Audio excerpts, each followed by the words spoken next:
আকাশবাণী কলকাতা স্থানীয় সংবাদ পড়ছি জয়মাল্য দেশমুখ। রাজ্য সরকার গ্রামীণ এলাকার স্বাস্থ্য পরিকাঠামোর উন্নয়নে ২০টি জেলার ৭৪৪টি উপস্বাস্থ্য কেন্দ্রকে আয়ুষ্মান আরোগ্য কেন্দ্রে উন্নীত করার সিদ্ধান্ত নিয়েছে। এর মধ্যে আছে উত্তরবঙ্গের ৬ জেলার ১৯২টি উপস্বাস্থ্য কেন্দ্র। প্রতিটি উপস্বাস্থ্য কেন্দ্রের জন্য ৭ লক্ষ টাকা করে বরাদ্দ করা হয়েছে। স্বাস্থ্য ও পরিবার কল্যাণ মন্ত্রক দপ্তর সূত্রে জানা গেছে, এই আয়ুষ্মান আরোগ্য কেন্দ্র থেকে অন্যান্য পরিষেবার পাশাপাশি টেলিমেডিসিন পরিষেবাও পাওয়া যাবে। পূর্ব মেদিনীপুরের দীঘায় আগামীকাল অক্ষয় তৃতীয়ার দিন জগন্নাথ মন্দিরের উদ্বোধন উপলক্ষে শেষ মুহূর্তের প্রস্তুতি চলছে।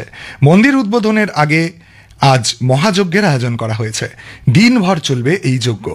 মন্দিরের ট্রাস্টি বোর্ডের অন্যতম সদস্য রাধারমন দাস জানিয়েছেন, মূল যজ্ঞের পর সন্ধ্যায় ফুলের বিছানায় শোয়ানো হবে জগন্নাথ দেবকে।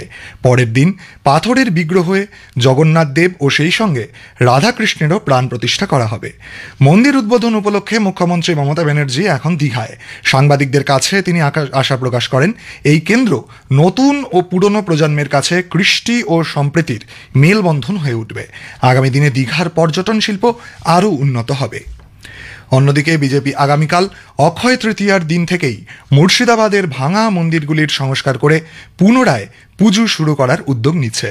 দলের রাজ্য সভাপতি কেন্দ্রীয় প্রতিমন্ত্রী ডক্টর সুকান্ত মজুমদার গতকাল সাংবাদিকদের জানিয়েছেন, সাম্প্রতিক হিংসায় ক্ষতিগ্রস্ত ওই মন্দিরগুলিতে মূর্তি প্রতিষ্ঠা করা হবে। বিরোধী দলনেতা শুভেন্দু অধিকারী জানিয়েছেন, প্রয়োজনীয় ধর্মীয় আচার অনুষ্ঠানের মধ্যে দিয়ে এই প্রক্রিয়া সম্পন্ন হবে। এজন্য রাজ্য সরকারের কাছ থেকে কোনো আর্থিক সাহায্য নেওয়া হচ্ছে না।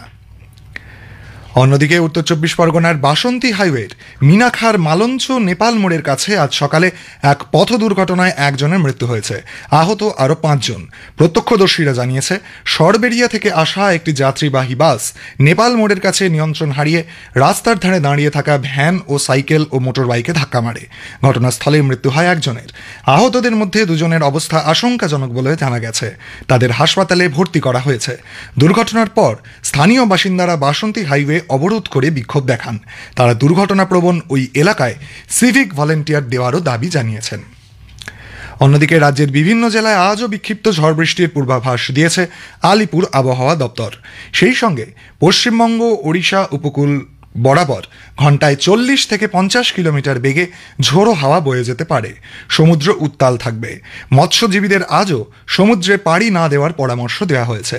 আলিপুর আবহাওয়া দপ্তরের অধিকর্তা ডক্টর হাবিবুর রহমান বিশ্বাস জানিয়েছেন, আগামী কয়েকদিন রাজ্যের প্রায় সর্বত্রই দমকা হাওয়া সহ ঝড় বৃষ্টির সম্ভাবনা রয়েছে।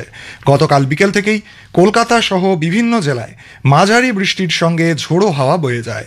ফলে তীব্র দাবদাহের হাত থেকে কিছুটা স্বস্তি মিলেছে। তাপমাত্রাও এক ধাপে অনেকটা কমে গেছে। কলকাতায় আজ সকালে সর্বনিম্ন তাপমাত্রা রেকর্ড করা হয়েছে ১৯.২ ডিগ্রি সেলসিয়াস, স্বাভাবিকের তুলনায় যা ৭ ডিগ্রি নিচে। আজ সকাল ৬:৩০ পর্যন্ত বৃষ্টি হয়েছে ২৩ মিলিমিটার। অন্যদিকে এরাজ্যের পরিযায়ী শ্রমিকরা ভিন রাজ্যে গিয়ে হেনস্থার শিকার হচ্ছেন বলে প্রবীণ কংগ্রেস নেতা অধীর রঞ্জন চৌধুরী উদ্বেগ প্রকাশ করেছেন।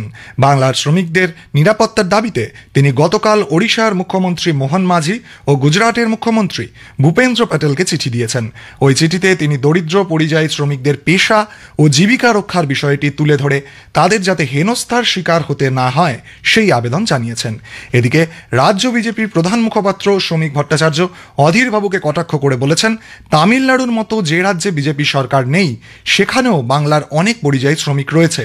অধীরবাবুর উচিত সেই সমস্ত রাজ্যের মুখ্যমন্ত্রীদের চিঠি লেখা। শ্রমিক সংগঠন এআইসিসিটিউ পরিযায়ী শ্রমিকদের হেনস্থা করা হচ্ছে বলে অভিযোগ করে তার তীব্র নিন্দা করেছে।